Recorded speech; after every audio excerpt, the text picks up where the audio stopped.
അപ്പോൾ hi hello, ഇത് മല്ലു ടെക്കിസം പേജിലെ സെക്കൻഡ് വീഡിയോ ആണ്. അപ്പോൾ ഇന്നത്തെ വീഡിയോ എന്ന് പറയുന്നത് ഏതൊരു എഞ്ചിനീയറും അത്യാവശ്യമായി അറിഞ്ഞിരിക്കേണ്ട രണ്ട് എക്യുപ്മെൻറ്റ്സിനെ പറ്റിയാണ്. ഒന്ന് മൾട്ടിമീറ്റർ. മൾട്ടിമീറ്റർ എന്ന് വെച്ചാൽ അതൊരു മൾട്ടിപർപ്പസ് മീറ്ററാണ്. അതായത് റെസിസ്റ്ററിൻ്റെ വാല്യൂ, ബാറ്ററിയുടെ വോൾട്ടേജ് കാര്യങ്ങൾ ചെക്ക് ചെയ്യാൻ വേണ്ടി ഈ ഒരു മൾട്ടിമീറ്റർ മാർക്കറ്റിന് ഏകദേശം 200 രൂപ വില വരുന്നുള്ള മോസ്റ്റ് അഫോർഡബിൾ ആയിട്ടുള്ള മൾട്ടിമീറ്ററാണ് ഇത്. അപ്പോൾ ഇന്നത്തെ വീഡിയോയിൽ ഈ മൾട്ടിമീറ്റർ എങ്ങനെ ഉപയോഗിക്കാം, ഇതിൻ്റെ യൂസ്, അതൊക്കെ കാര്യങ്ങൾ പറയുന്നു. ഈ മൾട്ടിമീറ്ററിന് രണ്ട് പ്രോബ്സ് വരുന്നുണ്ട്. ഒരു ബ്ലാക്ക് പ്രോബും ഒരു റെഡ് പ്രോബും. ബ്ലാക്ക് പ്രോബ് ഗ്രൗണ്ടാണ്. ഗ്രൗണ്ട് എടുത്ത് കോമൺ പിന്നിൽ മൾട്ടിമീറ്ററിൽ താഴത്തെ പോർട്ടിൽ കൊടുക്കുക. VCC അതിൻ്റേതായ പോർട്ടിൽ കൊടുക്കുക. വീഡിയോയിൽ കാണുന്ന പോലെ ഇതാണ് പ്രോബ്സിൻ്റെ ടിപ്സ്. ഈ ടിപ്സ് ഉപയോഗിച്ചാണ് ഓരോന്നിനും ടച്ച് ചെയ്ത് നമ്മൾ റെസിസ്റ്റൻസ് വാല്യൂ ആയാലും ബാറ്ററി വോൾട്ടേജ് ആയാലും നോക്കുന്നത്. അപ്പോൾ തന്നെ ആദ്യം തന്നെ DC വോൾട്ടേജ് റേഞ്ച് സെക്ഷൻ, ആ റേഞ്ചിലുള്ള DC വോൾട്ടേജ് നോക്കാൻ പറ്റും. ഇപ്പോൾ 1000 വോൾട്ടേജ് റേഞ്ചിലുള്ള DC വോൾട്ട് നോക്കാൻ പറ്റും. 20 വോൾട്ട് നമ്മൾ നോർമൽ ബാറ്ററീസ് നോക്കാൻ വേണ്ടി 20 വോൾട്ടാണ് ഇത്. മറ്റേതൊക്കെ മില്ലി വോൾട്ട് നോക്കാൻ വേണ്ടിയുള്ള സെക്ഷൻസാണ്. ഇതാണ് റെസിസ്റ്റൻസ് നോക്കുന്ന ഭാഗം. ഓരോ റേഞ്ചിലുള്ള റെസിസ്റ്റൻസ് നമുക്ക് കണ്ടറിയാൻ പറ്റും. ഇപ്പോൾ 200 ഓംസിന് താഴെയുള്ള റെസിസ്റ്റൻസ് ആണെങ്കിൽ 200 ഓംസ് നമ്മൾ ഇട്ടിട്ട് 200 ഓംസ് ചെക്ക് ചെയ്യുക. 2K അതായത് 2000 ഓംസ് ആണെങ്കിൽ 2000 ചെക്ക് ചെയ്യുക. ഇതാണ് കണ്ടിന്യൂറ്റി പ്രോബ്. കണ്ടിന്യൂറ്റി ഇട്ടിട്ട് നമ്മളൊരു സർക്യൂട്ടിന് കണ്ടിന്യൂറ്റി ഉണ്ടോ, അത് എവിടെയെങ്കിലും ഷോർട്ടാണോ എന്ന കാര്യങ്ങൾ അറിയാൻ വേണ്ടിയാണ് കണ്ടിന്യൂറ്റി ആയിട്ട് യൂസ് ചെയ്യുന്നത്. നമ്മൾ ടച്ച് ചെയ്ത് അതൊരു ബീപ്പ് സൗണ്ട് കാണും. ബീപ്പ് സൗണ്ട് കേൾക്കാൻ പറ്റും. അങ്ങനെ കേട്ടാൽ ആ ഒരു കണ്ടിന്യൂറ്റി ഉണ്ടെന്നാണ് അർത്ഥം. ബാക്കി ട്രാൻസ്ഫർ ചെക്കാനുള്ള പോർട്സ്, ഇത് DC ആംബർ ചെക്കാനുള്ള പോർട്സ്. DC ആംബർ ചെക്കുന്നതിന് ഒരു കാര്യം ശ്രദ്ധിക്കണം. നമ്മൾ നോർമലായിട്ട് DC 10 ആംബർ ഇട്ടിട്ട് ഈ റെഡ് പ്രോബ് വലിച്ചൂരി നമ്മൾ മേളത്തെ പോർട്ട്, അത് 10 വോൾട്ട് DCയിൽ കൊടുത്തിട്ട് സീരീസ് ആയിട്ട് വേണം കണക്ട് ചെയ്യാൻ. അപ്പോൾ പാരലായിട്ടല്ല ആംബർ നോക്കുന്നത്, സീരീസ് ആയിട്ട് വേണം നോക്കാം. അങ്ങനെ ഒരു ശേഷം ബാക്കി നോർമലായിട്ട് ചെക്ക് ചെയ്യാൻ വേണ്ടി VCC നോർമൽ പോയിന്റിൽ ഇട്ടതിന് ശേഷം AC വോൾട്ട് നോക്കുകയാണെങ്കിൽ ചെക്ക് ചെയ്യാൻ പറ്റും. അവിടെ 750ഉം 200 വോൾട്ട് ഇടണം. നമ്മൾ വീട്ടിൽ വോൾട്ടേജ് AC ചെക്ക് ചെയ്യുമ്പോൾ 750 വോൾട്ട് വേണം ഇടാൻ. കാരണം 200 മേലെയാണ് AC വോൾട്ട് വീട്ടിൽ വരുന്നത്. ഇപ്പോൾ ഏകദേശം ഒരു 216 വോൾട്ട് വീട്ടിൽ വരുന്നുണ്ട്. ഇപ്പോൾ കറണ്ട് ഉപയോഗം കൂടുതലായതുകൊണ്ടാണ് ഇത്രയും കുറവ് വോൾട്ടേജ് വരുന്നത്. നോർമലി 230 വോൾട്ട് വേണം വരാൻ. ഇനി നമുക്ക് കുറച്ച് ബാറ്ററീസിൻ്റെ വോൾട്ടേജ് ഈ മൾട്ടിമീറ്റർ ഉപയോഗിച്ച് ചെക്ക് ചെയ്യാം. ഇതൊരു ലിഥിയം അയോൺ ബാറ്ററിയാണ്. കുറച്ച് പഴയതാണ്. ഇത് വേറൊരു ലിഥിയം അയോൺ ബാറ്ററി. ഇതിൻ്റെ റേറ്റിംഗ് നോക്കിയാൽ കാണാം 3.7 വോൾട്ട് 2200 mAh ആണ് ഇതിൻ്റെ റേറ്റിംഗ് വരുന്നത്. ഇതൊരു കപ്പാസിറ്ററാണ് 6500 മൈക്രോ ഫാരഡിൻ്റെ. ഇത് ചാർജ് ചെയ്ത് അതിൻ്റെ ഡിസ്ചാർജ് വേണം വോൾട്ടേജ് നോക്കാൻ. ഇത് നോർമൽ റിമോട്ടിൽ നിന്ന ബാറ്ററിയാണ്. 1.5 വോൾട്ടാണ് ഇതിൻ്റെ റേറ്റിംഗ് വരുന്നത്. ഇത് നോർമൽ വയർ നമ്മൾ നേരത്തെ പറഞ്ഞ കണ്ടിന്യൂ ചെക്ക് ചെയ്യാൻ വേണ്ടി എടുത്തതാണ്. നമ്മൾ മൾട്ടിമീറ്റർ എടുക്കുക. മൾട്ടിമീറ്ററിൽ DC വോൾട്ടേജ് എന്ന റേഞ്ച് ചെക്ക് ചെയ്യുക.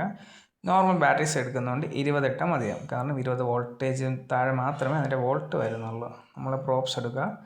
പ്രോബിൻ്റെ ഗ്രൗണ്ട് ബാറ്ററിയുടെ ഗ്രൗണ്ടിലോട്ട് കണക്ട് ചെയ്യുക. വീഡിയോ കാണുന്ന പോലെ ആ പരന്ന ഭാഗമാണ് ബാറ്ററിയുടെ ഗ്രൗണ്ട്.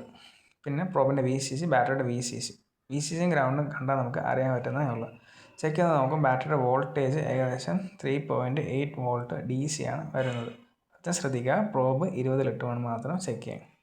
ഇത് കുറച്ച് പഴയ ബാറ്ററിയാണ്. ഇതിൽ വയറാണ് വരുന്നത്. ബ്ലാക്ക് വയർ ഗ്രൗണ്ടും ആ വയർ നോക്കി കണക്ട് ചെയ്താൽ മതി. അപ്പോൾ ഇതിൽ കുറച്ച് വീക്കാണ് ബാറ്ററി. 0.95 1 വോൾട്ടൊക്കെ ഏകദേശം വരുന്നുള്ളൂ. ഇനി നമുക്ക് നോർമൽ നമ്മളെ വീട്ടിലെ റിമോട്ടിൽ വയ്ക്കുന്ന ബാറ്ററി, ഇതിൻ്റെ റേറ്റിംഗ് 1.5 ആണ്. മീറ്ററിൽ ഏകദേശം 1.5 കാണിക്കുന്നത്. അപ്പോൾ അതിനർത്ഥം ആ ബാറ്ററി ഫുൾ ചാർജാണ്. ഇനി കുറച്ച് റെസിസ്റ്റേഴ്സ് ഞാൻ ഇവിടെ എടുത്തിട്ടുണ്ട്. ഇത് നോർമൽ ഒരു 1/2 വാട്ടിൻ്റെ റെസിസ്റ്ററാണ്. റെസിസ്റ്റേഴ്സ് നമ്മൾ പല സർക്യൂട്ട്സിലും കാണാം. പല സർക്യൂട്ടിലും നമ്മൾ കറണ്ട് ഫ്ലോവിനെ റെസിസ്റ്റ് ചെയ്യുക, അതായത് കറണ്ട് ഫ്ലോവിനെ ഒപ്പോസ് ചെയ്യാനാണ് ഈ റെസിസ്റ്റർ എന്ന കമ്പോണൻറ്റ് നമ്മളിവിടെ ഇലക്ട്രോണിക് സർക്യൂട്ട്സിലുള്ള യൂസ് ചെയ്യുന്നത്. ഈ റെസിസ്റ്ററിൻ്റെ വാല്യൂ നോക്കാൻ രണ്ട് വഴികളുണ്ട്. ഒന്ന് മൾട്ടിമീറ്റർ വഴിയും ഒന്ന് മാനുവലായിട്ട്. മാനുവലായിട്ട് നോക്കുന്നതെന്ന് വെച്ചാൽ കളർ കോഡുണ്ട്. ഏതൊരു എഞ്ചിനീയേഴ്സിനും ഫസ്റ്റ് ഇയർ തന്നെ പഠിക്കാനുള്ള ഒരു സംഭവമാണ് ഈ റെസിസ്റ്റൻസിൻ്റെ കളർ കോഡ്. നമ്മളിവിടെ സൂക്ഷിച്ച് കാണാൻ പറ്റും. ഇതിൻ്റെ ഫസ്റ്റ് ബാൻഡ് ബ്രൗണും സെക്കൻഡ് ബാൻഡ് ബ്ലാക്കും റെഡും. അപ്പോൾ ഇങ്ങനെ ഞാൻ കളർ കോഡ് നോക്കാനൊക്കെ നല്ല വീക്കാണ്. ഞാൻ മെയിൻലി യൂസ് ചെയ്യുന്നത് വല്ല AIയോ ഗൂഗിളൊക്കെയാണ് കളർ കോഡ് നോക്കാൻ വേണ്ടി ഉപയോഗിക്കുന്നത്. മീറ്റർ ഇട്ട് നോക്കാറുണ്ട്. കാരണം കളർ കോഡ് പഠിക്കാൻ ഭയങ്കര മടിയാണ് മിക്കുള്ള ആൾക്കാർക്ക്. അപ്പോൾ നമ്മൾ റെസിസ്റ്റൻസ് ഏകദേശം ഒരു 2000 ഓംസ് റേഞ്ചിലിട്ടിട്ട് റെസിസ്റ്റൻസ് ചെക്ക് ചെയ്തു. റെസിസ്റ്റൻസ് ഏകദേശം 983 1000 റേഞ്ചിൽ, അതായത് 1000 ഓംസ് മീൻസ് 1 കിലോ ഓംസ്. അപ്പോൾ ഈ റെസിസ്റ്റൻസിൻ്റെ വാല്യൂ എന്ന് പറയുന്നത് ഏകദേശം 1 കിലോ ഓംസ് ആണ്. നമ്മൾ കളർ ബാൻഡ് നോക്കി നമ്മൾ സെറ്റ് ചെയ്തെടുത്താലും ഏകദേശം 1 കിലോ ഓംസ് കാണിക്കും ആക്യുറേറ്റ് ആയിട്ട്. അടുത്ത റെസിസ്റ്റർ ഒരു അല്പം വാട്ട് കൂടിയ റെസിസ്റ്ററാണ്. അതുകൊണ്ടാണ് ഇതിന് കുറച്ച് മറ്റേനേക്കാളും സൈസ് കൂടുതൽ. ഇതിൽ നോക്കിയാൽ കാണാം. കളർ ബാൻഡ് നോക്കണമെങ്കിൽ നോക്കാം, അല്ലെങ്കിൽ നമുക്ക് മൾട്ടിമീറ്റർ വെച്ച് ചെക്ക് ചെയ്യുമ്പോൾ ഏകദേശം ഒരു 19 വാട്ട് റേഞ്ച് കുറച്ചുകൂടി ഒന്ന് കുറച്ച് കൊടുക്കുമ്പോൾ ഒരു 20 മീറ്ററിൽ 200 ഇട്ട് കൊടുക്കാം. നമുക്ക് റേഞ്ച് ഏകദേശം വാല്യൂ വരുന്നത് ഒരു 19.6 ഒക്കെയാണ് വരുന്നത്. കളർ കോഡ്സ് നോക്കുമ്പോൾ എനിക്ക് തോന്നുന്നത് ചിലപ്പോൾ ഒരു 19 ohms അല്ലെങ്കിൽ 20 ohms ഒക്കെയാണ് വരുന്നത്. വാല്യൂ ഓംസിലായിരിക്കും, കാരണം റേഞ്ച് ഇട്ടേക്കുന്നത് 200 ആയതുകൊണ്ട്. നമ്മൾ വേറൊരു റെസിസ്റ്റർ എടുക്കുന്നു. പിന്നെ റെസിസ്റ്ററിൻ്റെ കേസിൽ വേറെ പറയാൻ കാരണം ലാസ്റ്റ് ബാൻഡിൽ ഗോൾഡോ സിൽവറോ കാണും. ഗോൾഡ് വരുന്നതിനർത്ഥം അത് +or-5 ടോളറൻസ് ആണ്. ടോളറൻസ് എന്ന് വെച്ചാൽ ഇപ്പോൾ ഉദാഹരണത്തിന് ഒരു റെസിസ്റ്ററിൻ്റെ വാല്യൂ 1K ആണെങ്കിൽ അതിൽ 5 ohms കൂടാനോ കുറയാനോ ചാൻസ് ആണ്. അതാണ് ടോളറൻസ്. ഗോൾഡ് കാണിക്കുകയാണെങ്കിൽ +or-5, സിൽവർ കാണിക്കുകയാണെങ്കിൽ +or-10. അപ്പോൾ നമ്മൾ ഈ റെസിസ്റ്റൻസ് വാല്യൂ ചെക്ക് ചെയ്യുമ്പോൾ വാല്യൂ കിട്ടുന്നെങ്കിൽ നിങ്ങൾ റേഞ്ച് മാറ്റി കൊടുക്കുക. എന്ന് വെച്ചാൽ ആ പ്രോബിൻ്റെ റേഞ്ച് ഇപ്പോൾ ഏകദേശം 63.8 കിലോ ഓംസാണ് കാണിക്കുന്നത്. 200K റേഞ്ചാണ് ഇട്ടിരിക്കുന്നത്. അപ്പോൾ അത് കിലോ ഓംസ് റേഞ്ചിലാണ് നോക്കുന്നത്. 200Kയിലിട്ട് വാല്യൂ ചെക്ക് ചെയ്ത് നോക്കുമ്പോൾ 65.1 എന്ന് മീറ്റർ കാണിക്കും. അതായത് 65.1 കിലോ ഓംസ്. ഈ കാണുന്ന ഒരു ഡയോഡാണ്. ഡയോഡ് എന്ന് വെച്ചാൽ ഒരു യൂണി ഡയറക്ഷണൽ ഡിവൈസ് ആണ്. എന്ന് വെച്ചാൽ ഇത് കറണ്ട് ഒരു വശത്തു കൂടി മാത്രമേ പാസ് ചെയ്യത്തുള്ളൂ. ഇതിന് പൊളാരിറ്റി ഉണ്ട്. വൈറ്റ് കളറ് അതിൻ്റെ നെഗറ്റീവ് പാർട്ടും വൈറ്റ് ഇല്ലാത്ത ഭാഗം പോസിറ്റീവ് പാർട്ടാണ്. ആനോടും കാഥോഡുമാണ് ഇതിൻ്റെ പൊളാരിറ്റീസ്. ഈ ചെക്ക് ചെയ്യാൻ വേണ്ടി മൾട്ടിമീറ്ററിൽ നമ്മൾ നേരത്തെ പറഞ്ഞ പോലെ കണ്ടിന്യൂറ്റിയിൽ ഇടുക. ഈ കാണുന്ന പോർട്ടാണ് കണ്ടിന്യൂറ്റി പോർട്ട്. ഇതിലും മൾട്ടിമീറ്ററിലൂടെ സെറ്റ് ചെയ്ത ശേഷം പൊളാരിറ്റി ചെക്ക് ചെയ്യുക. ഏതെങ്കിലും ഒരു ഡയറക്ഷൻ നമ്മൾ ജസ്റ്റ് നോക്കിയാൽ ബീപ്പ് സൗണ്ട് കേൾക്കണമെന്ന് ഏതെങ്കിലും ഡയറക്ഷനിലോട്ട് ഇങ്ങനെ ടച്ച് ചെയ്ത് ഓക്കെ. അപ്പോൾ മീറ്ററിൽ കറണ്ട് ഫ്ലോ ചെയ്യുന്നുണ്ട്. അപ്പോൾ അതിനർത്ഥം ഒരു സൈഡിൽ കൂടി ഇത് കറണ്ട് ഫ്ലോ ഓക്കെയാണ്, മറ്റേ സൈഡ് കറണ്ട് ഫ്ലോ ചെയ്യരുത്. ഓക്കെ, ചെയ്തില്ലെങ്കിൽ ഈ ഡയോഡ് ഓക്കെയാണ്. ഒരു ഡയറക്ഷനിൽ ഫ്ലോ ചെയ്യും, മറ്റേ ഡയറക്ഷനിൽ ഫ്ലോ ചെയ്യില്ല. ജസ്റ്റ് ഒരു വയർ കണ്ടിന്യൂറ്റി ചെക്ക് ചെയ്യാൻ വേണ്ടി എടുത്തതേ ഉള്ളൂ. ആ വയർ ഓക്കെ ആയതുകൊണ്ട് കണ്ടിന്യൂറ്റി ഓക്കെ ആയി. പിന്നെ ഈ ഒരു റൗണ്ട് പോർട്ടിൻ്റെ ഉപയോഗം നമ്മൾ ട്രാൻസ്ഫർ ചെക്ക് ചെയ്യാൻ വേണ്ടി ഉപയോഗിക്കുന്നത്. അടുത്താണ് നമുക്ക് ഒരു DC ആമ്പർ ചെക്ക് ചെയ്യാം.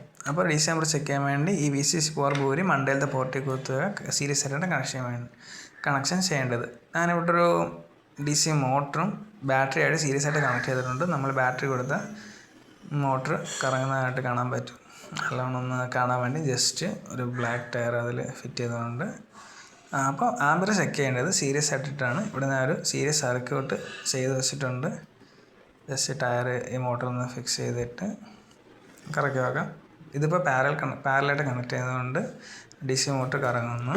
ജസ്റ്റ് ഈ മോട്ടർ നമുക്ക് ഇവിടെ ഒന്ന് ഉറപ്പിച്ച് വയ്ക്കാം. അപ്പോൾ നല്ല രീതിയിൽ കാണാൻ പറ്റും.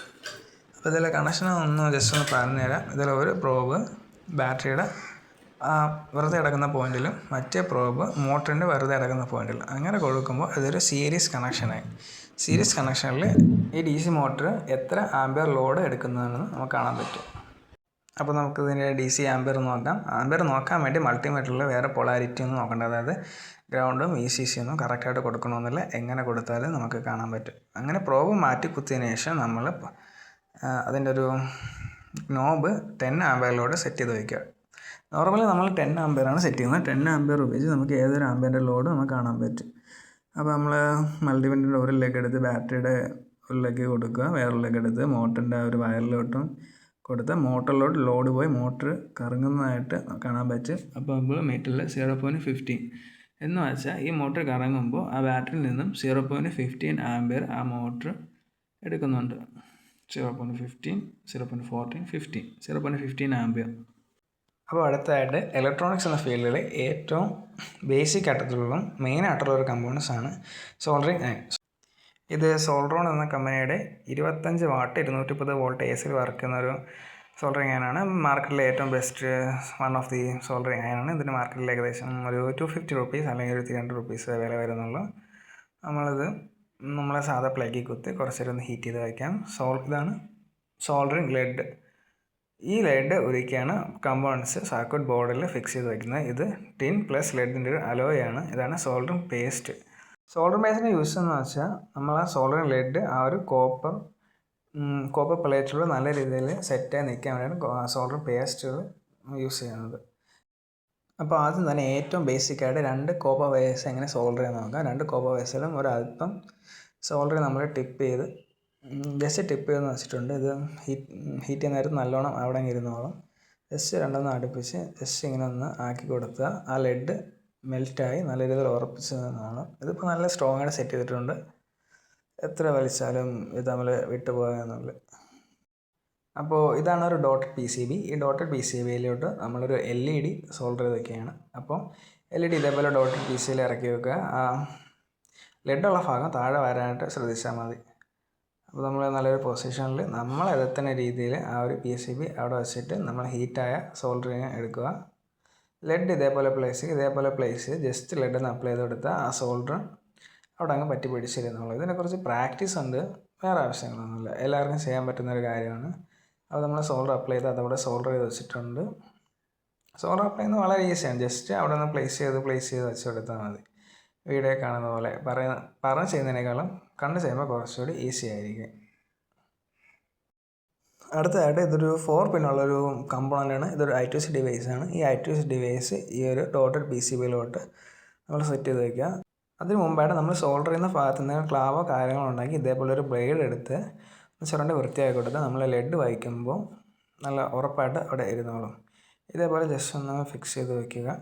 കമ്പോണൻ്റ് അവിടെ ഫിക്സ് ചെയ്ത് വെച്ചതിന് ശേഷം നമ്മളെതത്തിന് ആ ഒരു ബോർഡ് അവിടെ പ്ലേസ് ചെയ്യുക. പ്ലേസ് ചെയ്തതിന് ശേഷം ഹീറ്റ് ആയിക്കൊണ്ടിരിക്കുന്ന സോൾഡറിങ്ങനെ എടുത്ത് നേരത്തെ ബൾബ് സോൾഡർ ചെയ്ത് വെക്കുന്ന പോലെ ആ ഓരോ ലെഗും സോൾഡർ ചെയ്യണം. വീഡിയോയിൽ കാണുന്നത് പോലെ തന്നെ ജസ്റ്റ് നമ്മൾ ലെഡ് അവിടെ പ്ലേസ് ചെയ്യുക. ലെഡ് ആ ഒരു അയൺ വെച്ച് മെൽറ്റ് ചെയ്ത് കൊടുത്താൽ തന്നെ അതവിടെ ഒരു ഷേപ്പിൽ ഫിറ്റായിരുന്നോളും. ആദ്യമേ ഒരു അകലത്തിന് ചെയ്ത് വെച്ച് നമ്മൾ ചെയ്ത് വരുമ്പോൾ ഈസി ആയിരിക്കും. വീഡിയോയിൽ കാണുന്നത് പോലെ തന്നെ ലെഡ് ജസ്റ്റ് ഒന്ന് അവിടെ പ്ലേസ് ചെയ്ത് കൊടുക്കുക. ഹീറ്റായി കിടക്കുന്ന സോൾഡർ ഒന്ന് വെച്ച് കൊടുക്കുക. സോൾഡർ ചെയ്യുമ്പോൾ പ്രത്യേകം ഫ്യൂംസ് ശ്രദ്ധിക്കുക. എന്തെങ്കിലും മാസ്കോ എന്തെങ്കിലും വെച്ച് മാത്രമേ സോൾഡർ ചെയ്യാൻ ശ്രമിക്കുക. ലാസ്റ്റ് കമ്പോണൻ്റ് ഇതേപോലെ നല്ല സ്ട്രോങ് ആയ ഒരു ഡോട്ടഡ് PCBയിലിട്ടിരുന്നോളും. അപ്പോൾ ഇത്രയേ ഉള്ളൂ ഇന്നത്തെ ഒരു ചെറിയൊരു വീഡിയോ. ഇഷ്ടപ്പെട്ട ലൈക്ക് ചെയ്യുക, സബ്സ്ക്രൈബ് ചെയ്യുക. Okay, by.